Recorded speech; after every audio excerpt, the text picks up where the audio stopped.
I'd like to talk to you a little bit about how we are structured here in the San Francisco Bay Area, which is very similar to how we were structured in Madras, India, where I worked for 25 years. And it came out of really, again, studying the city and getting a theology of place down in our minds. And then really looking at how do we do incarnational ministry inside the city. So let me just share with you our mission statement, our Bay Area wide mission statement. It's engaging the Bay Area with a loving God. It's very simple. Now, we have many ministries in different parts all across the Bay Area, but each one of those ministries has their own mission statement that's different from this, but this is the overarching mission statement. So we are located across the San Francisco Bay Area in many different locations. And as I said, our mission statement is engaging the Bay Area or San Francisco or San Jose or Fremont with a loving God. And we have three focuses. The tip of the arrow is aiming at those three focuses: people, places, and passions. Our mission statement is the shaft of the arrow. It keeps us in a strong, stable position when you have a good mission statement. And then we have feathers on the arrow, and those feathers really guide our outward activities. And our three values are engage with compassion, equip for missions, and empower for change. And that's something that guides us all across the San Francisco Bay Area, although each ministry is very, very different. So we're located across the Bay Area. These are some of our locations. I need to make a new slide that gives more of our locations that are now online, but these are some of our locations. And we see the Bay Area, the 9 counties, the 8 million people, the 101 cities that are in these 9 counties on this map. We see the Bay Area as our base. We are very careful about calling one location the base. We see the Bay Area as our base, and the different cities and counties and neighborhoods and companies and universities are like our departments.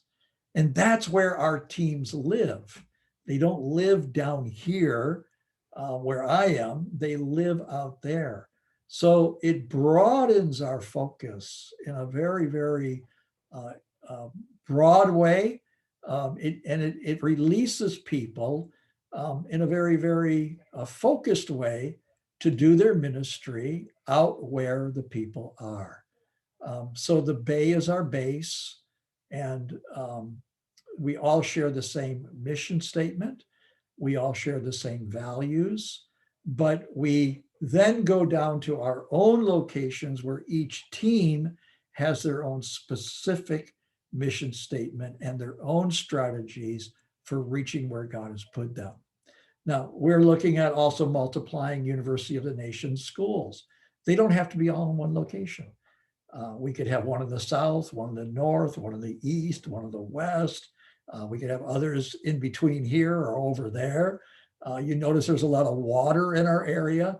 We're praying for a ship or a small boat that we could take kids from the inner city and go sailing in the San Francisco Bay Area and teach them sailing skills and weather skills and leadership skills and share the gospel with them when they're on board the ship. And all doing that inside that San Francisco Bay Area. So there can be multiple expressions: church planting, or reaching the poor, or reaching the universities, or reaching the Googleites and the Yahooites and the eBayites, and getting involved in all different ministries, a coffee shop, or a dance studio, or arts and music, or skateboarding. So it's a wide area of expression that we can begin to see. So a lot of people ask me, well, how do you run all this and how do you keep it all together? Because it's so spread out, and how do you keep YWAM inside? How do you keep YWAM being YWAM? So we have a few principles that we work on. First of all, we're releasing micro-focused leaders or apostles. And those micro-focused leaders have a clear focus and a strategy for a people, place, or passion of society. They have a macro vision in their micro focus, so the project develops in diversity.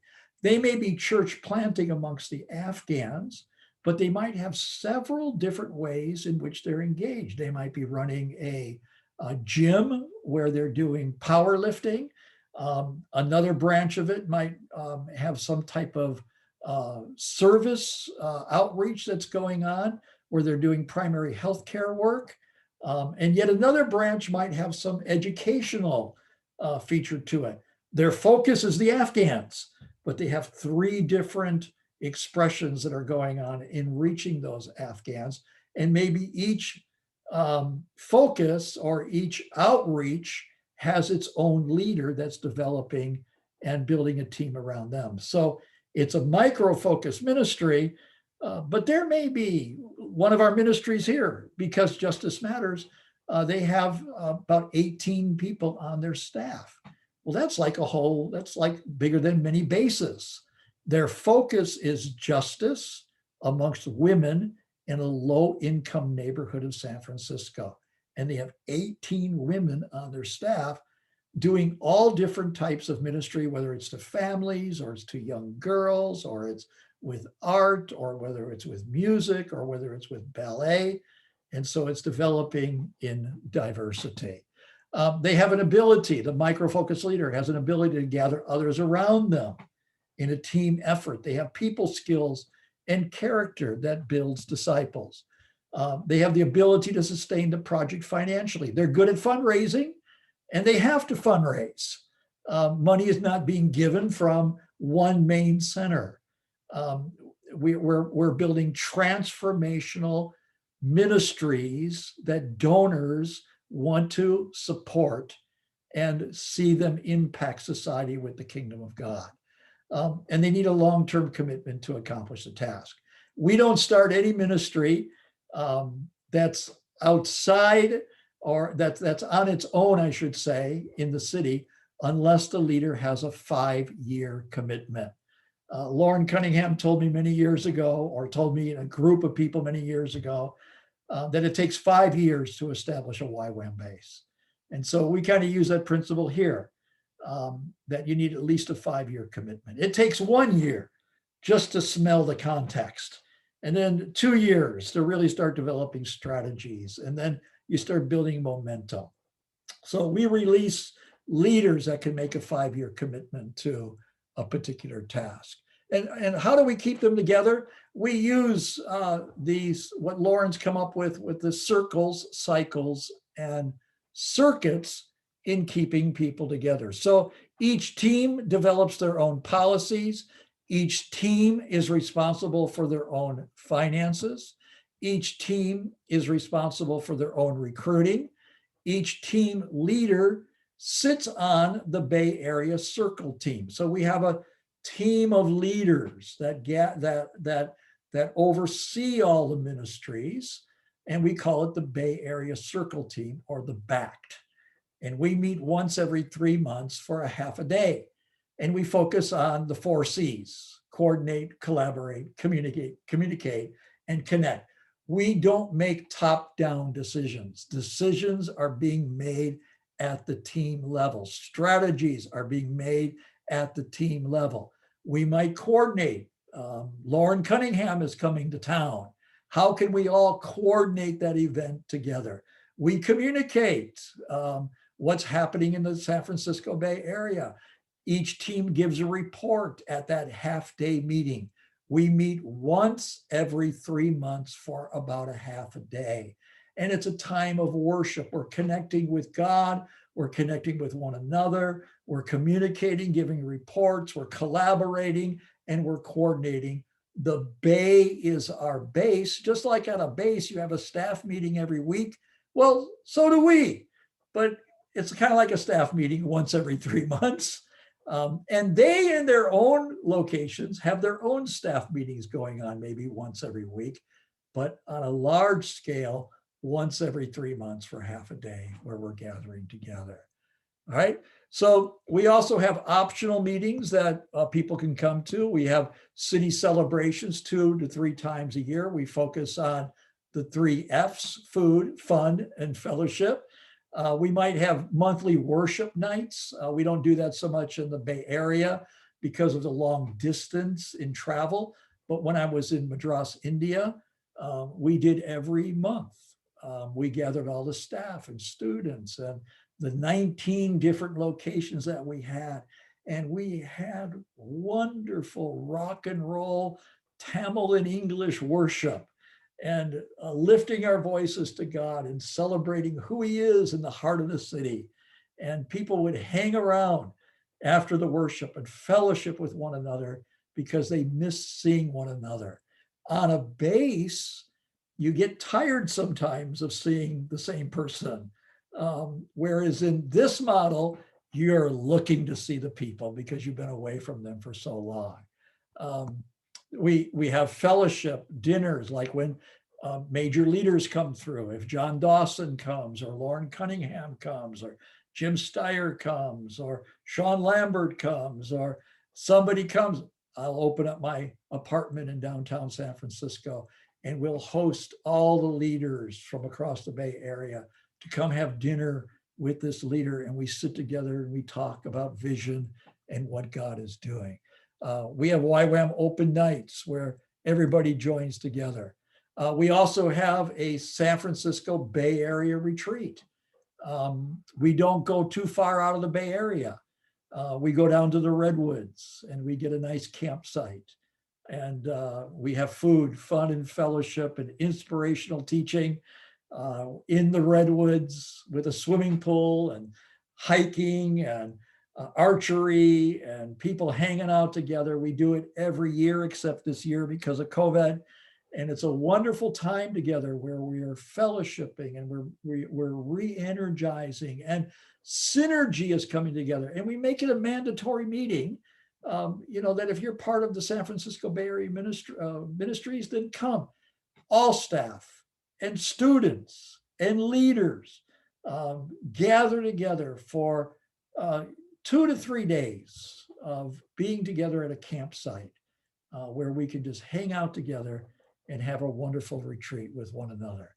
And then we go down deeper twice a year, every 6 months. We have what's called a review and evaluation. And again, this is a required meeting of all ministry leaders and their assistants or their staff who are in leadership training. And this is an all-day meeting. And if you want information on this, I can send it to you. I've documented it. But each location or each ministry focus gets a 2.5-hour review of their goals with the peers sitting around them. So we might have the Afghan ministry leaders sit down for 2.5 hours, and he's sitting down with the Because Justice Matters leader, the university ministry leader, the DTS leader, and the coffee house leader. And they sit down for 2.5 hours and they evaluate how is that leader doing in accomplishing the goals that they set 6 months ago. So we write down the goals that they say.